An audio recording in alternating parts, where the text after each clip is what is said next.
श्री गणेशाय नमः। श्री शिवाय नमस्तोभ्यम। रुद्र संहिता पंचम युद्धखंड। नंदीश्वर द्वारा शुक्राचार्य का अपहरण और शिव द्वारा उनका निगला जाना, 100 वर्ष के बाद शुक्र का शिवलिंग के रास्ते बाहर निकलना, शिव द्वारा उनका शुक्र नाम रखा जाना, शुक्र द्वारा जपे गए मृत्युंजय मंत्र और शिवाष्टोत्तर सतनाम स्तोत्र का वर्णन, शिव द्वारा अंधक को वर प्रदान। कथा इस प्रकार है। व्यास जी ने पूछा, महाबुद्धिमान सनत कुमार जी, जब वह महान भयंकर एवं रोमांचकारी संग्राम चल रहा था, उस समय त्रिपुरारी शंकर ने दैत्य गुरु विद्वान शुक्राचार्य को निगल लिया था। यह घटना मैंने संक्षेप में ही सुनी थी। अब आप उसे विस्तार पूर्वक वर्णन कीजिए। पिनाकधारी शिव के उदर में जाकर उन महायोगी शुक्राचार्य ने क्या किया था? शंभु की जठारग्नि ने उन्हें जलाया क्यों नहीं? भृगुनंदन, बुद्धिमान शुक्र भी तो कल्पांतकालीन अग्नि के समान उग्र तेजस्वी थे। वे शंभु के जठर पंजर से कैसे निकले? उन्होंने कैसे और कितने काल तक आराधना की थी? तात, उन्हें जो मृत्यु का शमन करने वाली पराविद्या प्राप्त हुई थी, वह विद्या कौन सी है जिससे मृत्यु का निवारण हो जाता है? मुने, लीला विहारी देवादिदेव भगवान शंकर के त्रिशूल से छुटे हुए अंधक को गणाध्यक्षता की प्राप्ति कैसे हुई? तात, मुझे शिव लीला अमृत श्रवण करने की विशेष लालसा है, अतः आप मुझ पर कृपा करके वह सारा वृतांत पूर्ण रूप से वर्णन कीजिए। ब्रह्मा जी कहते हैं, अमित तेजस्वी व्यास जी के इन वचनों को सुनकर सनत कुमार शिव जी के चरण कमलों का स्मरण करके कहने लगे। सनत कुमार जी ने कहा, मुनिवर, भगवान शंकर के प्रमथों की जब अत्यंत विजय होने लगी, तब अंधक घबराकर शुक्राचार्य जी की शरण में गया और उसने गिड़गिड़ाकर मृत संजीवनी विद्या के द्वारा मरे हुए असुरों को जीवित करने की प्रार्थना की। इस पर शुक्राचार्य ने शरणागत धर्म की रक्षा करना उचित समझा। फिर तो वे युद्ध स्थल में गए और आदर पूर्वक विद्या के स्वामी शंकर का स्मरण करके एक एक दैत्य पर मृत संजीवनी विद्या का प्रयोग करने लगे। उस विद्या का प्रयोग होते ही वे सभी दैत्य दानव वीर एक साथ ही हथियार लिए हुए इस प्रकार उठ खड़े हुए मानो अभी सोकर उठे हों। जैसे पूर्णतया अभ्यस्त किया हुआ वेद समर भूमि में बादल और श्रद्धा पूर्वक ब्राह्मणों को दिया हुआ धन आपत्ति के समय तुरंत प्रकट हो जाता है, उसी प्रकार वे उठ खड़े हुए। शुक्राचार्य के संजीवनी प्रयोग से जब बड़े बड़े दानव जीवित होकर प्रमथों को बुरी तरह मारने लगे, तब प्रमथों ने जाकर प्रमिथेश्वरेश शिव को यह समाचार सुनाया।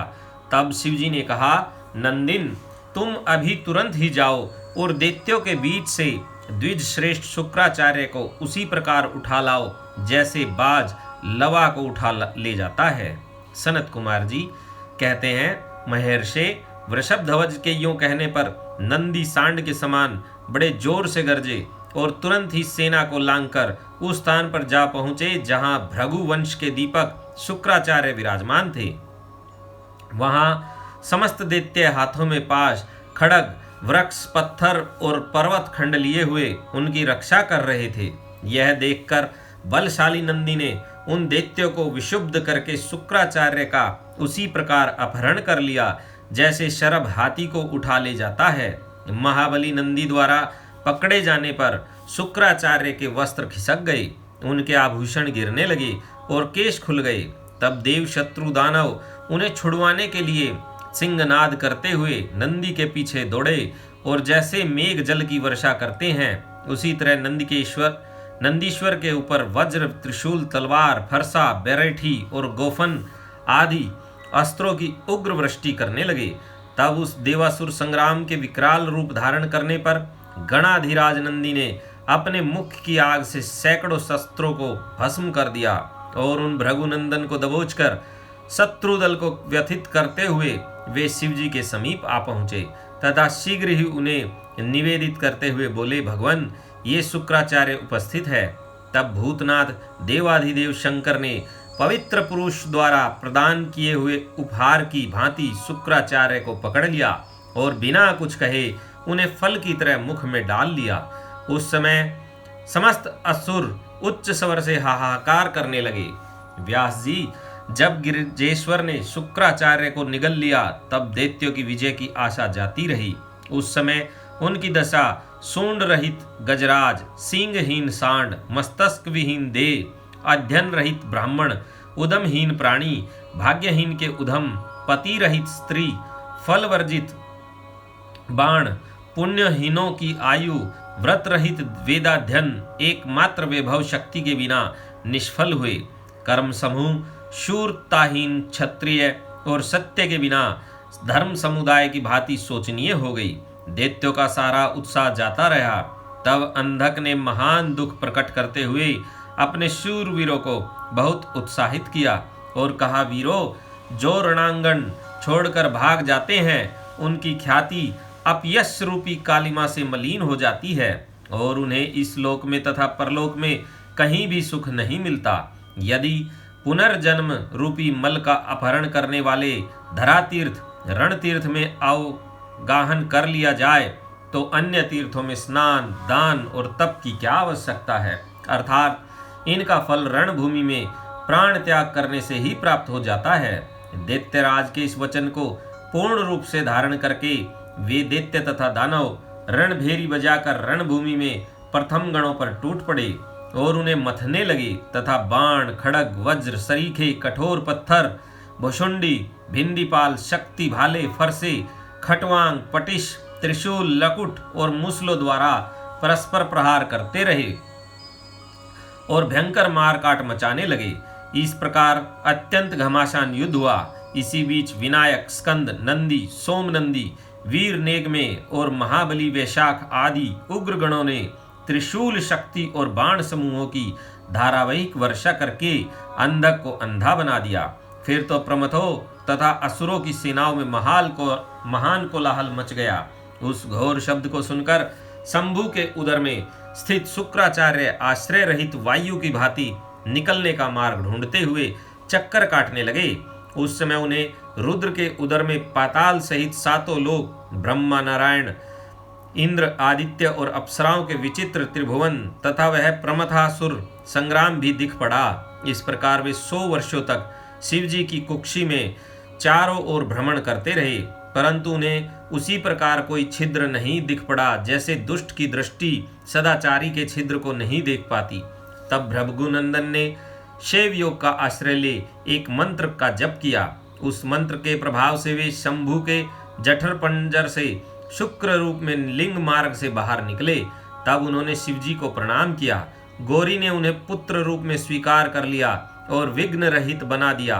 तदंतर करुणा सागर महेश्वर भृगुनंदन शुक्राचार्य को वीर के रास्ते निकला हुआ देखकर मुस्कुराते हुए बोले। महेश्वर ने कहा, भृगुनंदन, चूंकि मेरे लिंग मार्ग से शुक्र की तरह निकले हो इसलिए अब तुम शुक्र कहलाओगे। जाओ, अब तुम मेरे पुत्र हो गए।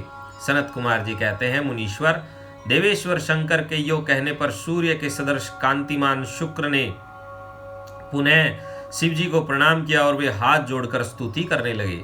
शुक्र ने कहा, भगवान, आपके पैर, सिर, नेत्र, हाथ और भुजाएं अनंत है। आपकी मूर्तियों की भी गणना नहीं हो सकती। ऐसी दशा में मैं आप सत्युतय की सिर झुकाकर किस प्रकार स्तुति करूं। आपकी 8 मूर्तियां बताई गई जाती हैं और आप अनंत मूर्ति भी हैं। आप संपूर्ण सुरों तथा और असुरों की कामना पूर्ण करने वाले हैं तथा अनिष्ट दृष्टि से देखने पर आप संहार भी कर डालते हैं। ऐसे सत्वन के योग्य आपकी मैं किस प्रकार स्तुति करूं। सनत कुमार जी कहते हैं, मुने, इस प्रकार शुक्र ने शिवजी की स्तुति करके उन्हें नमस्कार किया और उनकी आज्ञा से वे पुनः दानवों की सेना में प्रविष्ट हुए, ठीक उसी तरह जैसे चंद्रमा मेघों की घटा में प्रवेश करते हैं। व्यास जी, इस प्रकार रणभूमि में शंकर ने जिस तरह शुक्र को निगल लिया था वह वृतांत तो तुम्हें सुना दिया। अब शंभु के उदर में शुक्र ने जिस मंत्र का जप किया था उसका वर्णन सुनो। महर्षि, वह मंत्र इस प्रकार है। उसका हिंदी में अनुवाद हम आपको बता रहे हैं। ओम, जो देवताओं के स्वामी, सुर असुर द्वारा वंदित भूत और भविष्य के महान देवता, हरे और पीले नेत्रों से युक्त महाबली, बुद्धि स्वरूप बागंबर धारण करने वाले, अग्नि स्वरूप त्रिलोकी के उत्पत्ति स्थान ईश्वर हरि नेत्र, प्रलयकारी अग्नि स्वरूप गणेश, लोकपाल, महाभुज, महाहस्त, त्रिशूल धारण करने वाले, बड़ी बड़ी दाढ़ों वाले, काल स्वरूप महेश्वर, अविनाशी, काल रूपी नीलकंठ, महोदर, गणाध्यक्ष, सर्वात्मा, सबको उत्पन्न करने वाले, सर्वव्यापी, मृत्यु को हटाने वाले, पारियात्र, पर्वत पर उत्तम व्रत धारण करने वाले, ब्रह्मचारी, वेदांत प्रतिपाद, तप की अंतिम सीमा तक पहुंचने वाले, पशुपति, विशिष्ट अंगों वाले, शूलपाणी वृषभध्वज, पापाहारी, जटाधारी, शिखंड धारण करने वाले, दंडधारी, महायशस्वी, भूतेश्वर,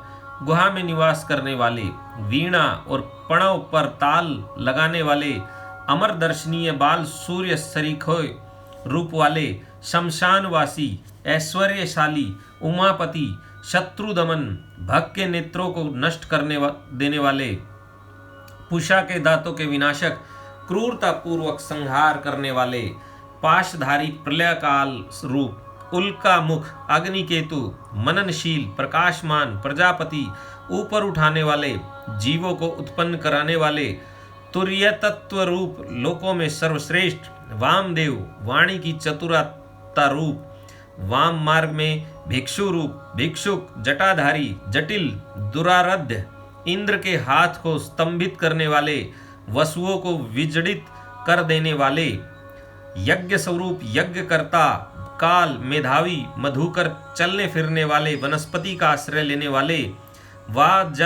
वाजसन नाम से संपूर्ण आश्रमों द्वारा पूजित, जगतदाता, जगतकर्ता, सर्वांतर्यामी, सनातन, ध्रुव, धर्माध्यक्ष, भू भवय स्वय, इन तीनों लोकों में विचरने वाले, भूत भावन, त्रिनेत्र, बहुरूप, 10,000 सूर्यों के समान प्रभावशाली, महादेव, सब तरह के बाजे बजाने वाले, संपूर्ण बाधाओं से विमुक्त करने वाले, बंधन स्वरूप, बंधन सबको धारण करने वाले, उत्तम धर्म रूप, पुष्प दंत, विभाग रहित मुख्य रूप, सबका हरण करने वाले, सुवर्ण के समान दीप्त कीर्ति वाले, मुक्ति के द्वार स्वरूप भीम तथा भीम पराक्रमी हैं, उन्हें नमस्कार है, नमस्कार है, नमस्कार है। इसी श्रेष्ठ मंत्र का जप करके शुक्र शंभु के जठर पंजर से लिंग के रास्ते उत्कट वीर्य की तरह निकलते थे। उस समय गौरी ने उन्हें पुत्र रूप में अपनाया और जगदीश्वर शिव ने अजर अमर बना दिया। तब वे दूसरे शंकर के सदृश शोभा पाने लगे। 3000 वर्ष व्यतीत होने के पश्चात वे ही वेद निधि मुनिवर शुक्र पुनः इस भूतल पर महेश्वर से उत्पन्न हुए। उस समय उन्होंने धैर्यशाली एवं तपस्वी दानवराज अंधक को देखा। उसका शरीर सूख गया था और वह त्रिशूल पर लटका हुआ परमेश्वर शिव का ध्यान कर रहा था। वह शिव जी के 108 नामों का इस प्रकार स्मरण कर रहा था। अब हम आपको भगवान शंकर के 108 नाम बताएंगे।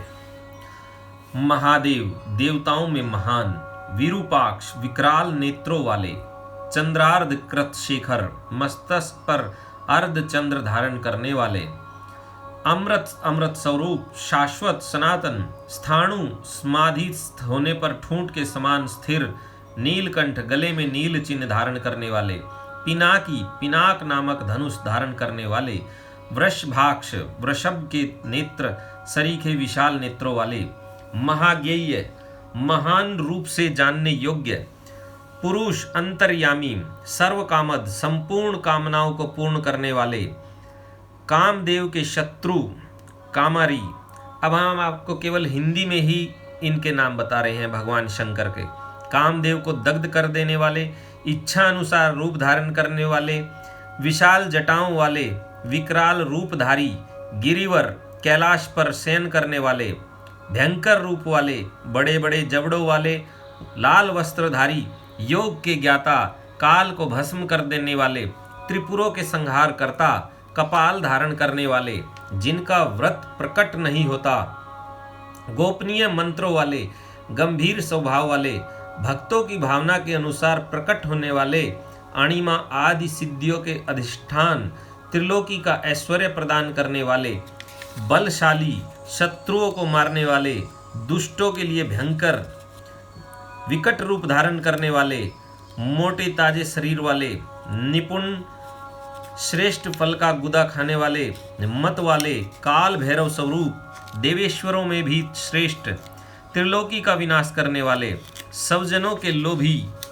महाव्याध स्वरूप, दक्ष यज्ञ के विनाशक, कर्तिकाओं के पुत्र से युक्त, उन्मत्त का सा वेश धारण करने वाले, गजासुर के चमड़े को ही वस्त्र रूप में धारण करने वाले, हाथी का चर्म लपेटने वाले, भक्तों का कष्ट देखकर शुद्ध हो जाने वाले, सर्पों को भूषण रूप में धारण करने वाले, भक्तों के अवलंब दाता, वेताल स्वरूप, घोर शाकनियों द्वारा समारिदित, अघोर पथ के प्रवर्तक, भयंकर दैत्यों के संहारक, भीषण शब्द करने वाले, वनस्पति स्वरूप, शरीर में भस्म रमाने वाले, जटाधारी, परम पावन, सैकड़ों भेरुरंड नामक पक्षियों द्वारा सेवित, भूतों के अधिपति, भूतगणों के स्वामी, पंचभूतों को आश्रय देने वाले, गगन विहारी, क्रोधित, क्रोध युक्त, दुष्टों पर कठोर व्यवहार करने वाले, प्रचंड पराक्रमी,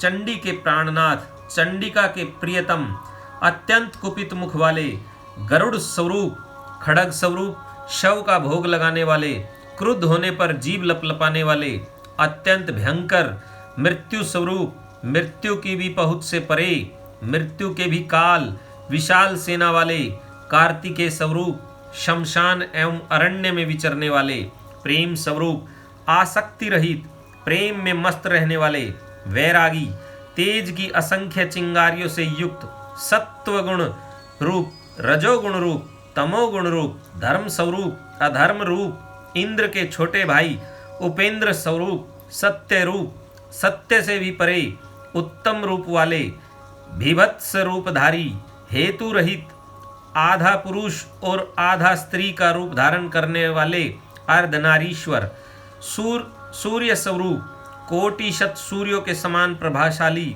यज्ञ स्वरूप, यज्ञेश्वर, संहार करता, ईश्वर, वरदाता, कल्याण स्वरूप, परमात्मा शिव की इन 108 मूर्तियों का ध्यान करने से वह दानव उस महान भय से मुक्त हो गया। उस समय प्रसन्न हुए जटाधारी शंकर ने उसे मुक्त करके उस त्रिशूल के अग्रभाग से उतार लिया और दिव्य अमृत की वर्षा से अभिषिक्त कर दिया। तत्पश्चात महात्मा महेश्वर उसने जो कुछ किया था उस सब का सांत्वना पूर्वक वर्णन करते हुए उस महादैत्य अंधक से बोले। ईश्वर ने कहा, हे दैतेंद्र, मैं तेरे इंद्रिय निग्रह, नियम, शौर्य और धैर्य से प्रसन्न हो गया हूँ। अतः सुव्रत, अब तू कोई वर मांग ले। दैत्यों के राजाधिराज, तूने निरंतर मेरी आराधना की है, इससे तेरा सारा कलमश धुल गया और अब तू वर पाने के योग्य हो गया।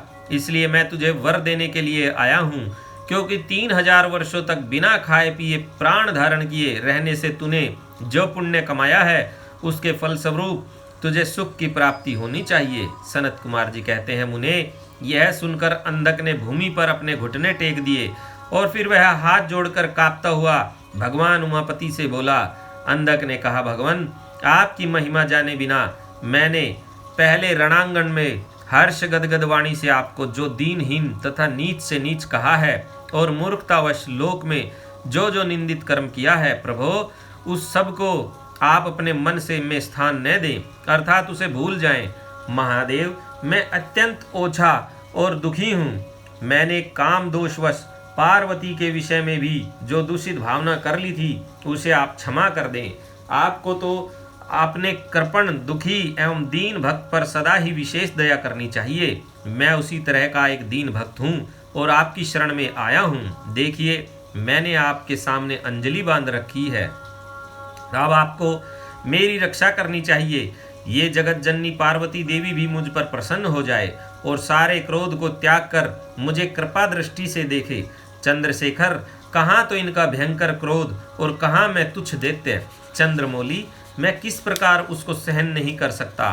संभो, कहाँ तो परम उदार आप और कहाँ बुढ़ापा, मृत्यु तथा काम क्रोध आदि दोषों के वशीभूत मैं अर्थात मेरी आपके साथ क्या तुलना है। महेश्वर, आपके ये युद्ध कला निपुण महाबली वीर पुत्र मेरी कृपणता पर विचार करके अब क्रोध के वशीभूत मत हो। तुषार हार, चंद्र किरण, शंख, कुंद पुष्प और चंद्रमा के से वर्ण वाले शिव, मैं इन पार्वती को गुरुता के गौरववश नित्य मात्र दृष्टि से देखूं। मैं नित्य आप दोनों का भक्त बना रहूं। देवताओं के साथ होने वाला मेरा वैर दूर हो जाए तथा मैं शांत चित्त हो योग चिंतन करता रहूँगा, गणों के साथ निवास करूं। महेशान, आपकी कृपा से मैं उत्पन्न हुए इस विरोधी दानव भाव का पुनः कभी स्मरण न करूं। यही उत्तम वर मुझे प्रदान कीजिए। सनत कुमार जी कहते हैं, मुनि सत्तम, इतनी बात कहकर वह दैत्यराज माता पार्वती की ओर देखकर त्रिनयन शंकर का ध्यान करता हुआ मौन हो गया। तब रुद्र ने उसकी ओर कृपा दृष्टि से देखा। उनकी दृष्टि पड़ते ही उसे अपने पूर्व वृतांत तथा अद्भुत जन्म का स्मरण हो आया। इस घटना का स्मरण होते ही उसका मनोरथ पूर्ण हो गया।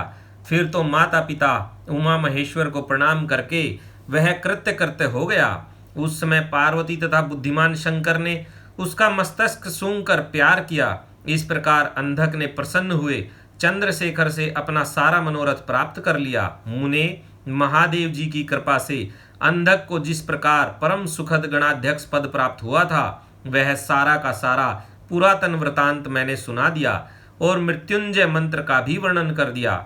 यह मंत्र मृत्यु का विनाशक और संपूर्ण कामनाओं का फल प्रदान करने वाला है। इसे प्रयत्न पूर्वक जपना चाहिए। यह अध्याय यहाँ पर समाप्त हुआ।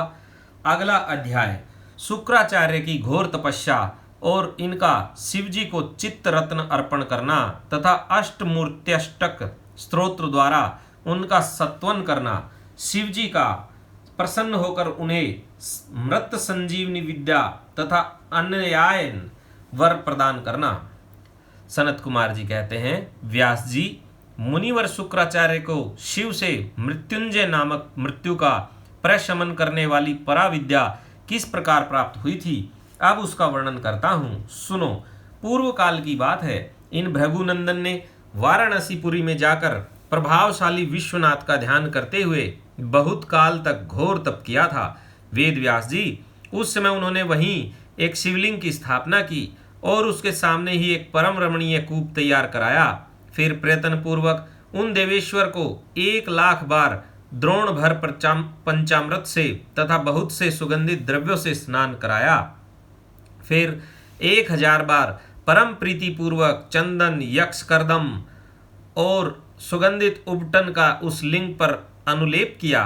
तत्पश्चात सावधानी के साथ परम प्रेम पूर्वक राज चंपक, अमलतास, धतूर, कनेर, कमल, मालती, कर्णिकार, कदम्ब, मोलसिरी, उत्पल, मल्लिका, चमेली, शतपत्री, सिंधुवार, ढाक, बंदूक पुष्प, गुल दोपहरी, पुनाग, नागकेसर, केसर, नवमल्लिक, बेल मोगरा, चिबलिक, रक्तदल्ला, कुंद, माघ पुष्प, मचुकुंद, मोतिया, मंदार, बिल्व पत्र, गुमा, मरुव्रक, मरुआ, व्रक, धूप, गठीवन, दोना, अत्यंत सुंदर आम के पल्लव, तुलसी, देवजवासा, बृहत्पत्री, कुशांकु, नंदाव्रत, नादरूख, अगस्त्य, साल, देवदारू, कचनार, कुर्बक, गुलखेरा, दुर्वाकुर, कुरटंक, करसेल्ला, इनमें से प्रत्येक के पुष्पों और अन्य पल्लवों से तथा नाना प्रकार के रमणीय पत्रों और सुंदर कमलों से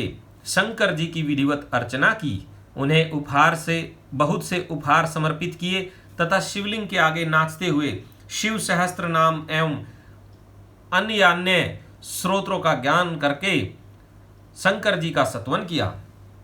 इस प्रकार शुक्राचार्य 5000 वर्षों तक नाना प्रकार के विधि विधान से महेश्वर का पूजन करते रहे, परंतु तब उन्हें थोड़ा सा भी वर देने के लिए उद्यत होते नहीं देखा। तब उन्होंने एक दूसरे अत्यंत दुस्सह एवं घोर नियम का आश्रय लिया। उस समय शुक्र ने इंद्रियों सहित मन के अत्यंत चंचलता रूपी महान दोष को बारंबार भावना रूपी जल से प्रक्षालित किया। इस प्रकार चित्तरत्न को निर्मल करके उसे पिनाकधारी शिव के अर्पण कर दिया और स्वयं धूमकर्ण का पान करते हुए तप करने लगे। इस प्रकार उनके 1 सहस्त्र वर्ष और बीत गए। तब भृगुनंदन शुक्र को यों दृढ़ चित्त से घोर तप करते देखकर महेश्वर उन पर प्रसन्न हो गए। फिर तो दक्ष कन्या सती के स्वामी साक्षात विरूपाक्ष शंकर, जिनके शरीर की कांति सहस्त्रों सूर्यों से भी बढ़कर थी, उस लिंग से निकलकर शुक्र से बोले। महेश्वर ने कहा, महाभाग भृगुनंदन, तुम तो तपस्या की निधि हो। महामुने, मैं तुम्हारे इस अविच्छिन्न तप से विशेष प्रसन्न हूं। भार्गव, तुम अपना सारा मनोवांछित वर मांग लो, मैं प्रीति पूर्वक तुम्हारा सारा मनोरथ पूर्ण कर दूंगा। अब मेरे पास तुम्हारे लिए कोई वस्तु अदेय नहीं रह गई है। सनत कुमार जी कहते हैं, मुने, शंभु के इस परम सुखदायक एवं उत्कृष्ट वचन को सुनकर शुक्र प्रसन्न हो आनंद समुद्र में निमग्न हो गए। उन कमल नयन द्विजवर शुक्र का शरीर परमानंद जनित रोमांच के कारण पुलकायमान हो गया। तब उन्होंने हर्षपूर्वक शंभु के चरणों में प्रणाम किया। उस समय उनके नेत्र हर्ष से खिल उठे थे। फिर वे मस्तक पर अंजलि रखकर जय जयकार करते हुए अष्टमूर्तिधारी वरदायक शिव की स्तुति करने लगे। अष्टमूर्ति पृथ्वी, जल, अग्नि, वायु, आकाश, यजमान, चंद्रमा और सूर्य, इन 8 में अधिष्ठित सर्व, भव, रुद्र, उग्र, भीम, पशुपति, महादेव और ईशान, ये अष्टमूर्तियों के नाम हैं। भार्गव ने कहा, सूर्य स्वरूप भगवान, आप त्रिलोकी का हित करने के लिए आकाश में प्रकाशित होते हैं और अपनी इन किरणों से समस्त अंधकार को अभिभूत करके रात में विचरने वाले असुरों का मनोरथ नष्ट कर देते हैं। जगदीश्वर, आपको नमस्कार है। घोर अंधकार के लिए चंद्र स्वरूप शंकर, आप अमृत के प्रभा से परिपूर्ण तथा जगत के सभी प्राणियों के नेत्र हैं। आप अपनी अमर्याद तेजों में किरणों से आकाश में और भूतल पर अपार प्रकाश फैलाते हैं, जिससे सारा अंधकार दूर हो जाता है। आपको प्रणाम है। सर्वव्यापिन, आप पावन पथ योग मार्ग का आश्रय लेने वालों की सदा गति तथा उपास्य देव हैं। भुवन जीवन, आपके बिना भला इस लोक में कौन जीवित रह सकता है। सर्प कुल के संतोष दाता, आप निश्चल वायु रूप से संपूर्ण प्राणियों की वृद्धि करने वाले हैं। आपको अभिवादन है। विश्व के एकमात्र पावन करता, आप शरणागत रक्षक और अग्नि की एकमात्र शक्ति है। पावक आपका ही स्वरूप है। आपके बिना मृतकों का वास्तविक दिव्य कार्य दाह आदि नहीं हो सकता। जगत के अंतरात्मा, आप प्राण शक्ति के दाता, जगत स्वरूप और पद पद पर शांति प्रदान करने वाले हैं। आपके चरणों में मैं सिर झुकाता हूँ। जल स्वरूप परमेश्वर, आप निश्चय ही जगत के पवित्र करता और चित्र विचित्र सुंदर चरित्र करने वाले हैं। विश्वनाथ, जल में अवगाहन करने से आप विश्व को निर्मल एवं पवित्र बना देते हैं, इसलिए आपको नमस्कार है। आकाश रूप ईश्वर, आपसे अवकाश प्राप्त करने के कारण यह विश्व बाहर और भीतर विकसित होकर सदा स्वभाववश श्वास लेता है, अर्थात इसकी परंपरा चलती रहती है तथा आपके द्वारा यह संकुचित भी होता है, अर्थात नष्ट हो जाता है। इसलिए दयालु भगवान, मैं आपके आगे नतमस्तक होता हूँ। विश्वम्भरात्मक, आप ही इस विश्व का भरण पोषण करते हैं। सर्वव्यापिन, आपके अतिरिक्त दूसरा कौन अज्ञान अंधकार को दूर करने में समर्थ हो सकता है। अतः विश्वनाथ, आप मेरे अज्ञान रूपी तम का विनाश कर दीजिए। नागभूषण, आप सौतनीय पुरुषों में सबसे श्रेष्ठ हैं, इसलिए आप परात्पर प्रभु को मैं बारंबार प्रणाम करता हूँ। आत्मस्वरूप शंकर, आप समस्त प्राणियों के अंतरात्मा में निवास करने वाले प्रत्येक रूप में व्याप्त है और मैं आप परमात्मा का जन हूँ। अष्टमूर्ते, आपकी इन रूप परंपराओं से यह चराचर विश्व विस्तार को प्राप्त हुआ है, अतः मैं सदा से आपको नमस्कार करता हूँ। मुक्त पुरुषों के बंधो, आप विश्व के समस्त प्राणियों के स्वरूप, प्रणत जनों के संपूर्ण योग क्षेम का निर्वाह करने वाले और परमार्थ स्वरूप हैं। आप अपनी इन अष्टमूर्तियों से युक्त होकर इस फैले हुए विश्व को भली भांति विस्तृत करते हैं, अतः आपको मेरा अभिनंदन है। सनत कुमार जी कहते हैं, मुनिवर, भृगुनंदन शुक्र ने इस प्रकार अष्टमूर्त्यष्टक स्तोत्र द्वारा शिव जी का सत्वन करके भूमि पर मस्तक रखकर उन्हें बारंबार प्रणाम किया। जब अमित तेजस्वी भार्गव ने महादेव की इस प्रकार स्तुति की, तब शिवजी ने चरणों में पड़े हुए उन द्विजवर को अपनी दोनों भुजाओं से पकड़कर उठा लिया और परम प्रेम पूर्वक मेघ गर्जन की सी गंभीर एवं मधुर वाणी में कहा। उस समय शंकर जी के दांतों की चमक से सारी दिशाएं प्रकाशित हो उठी थी।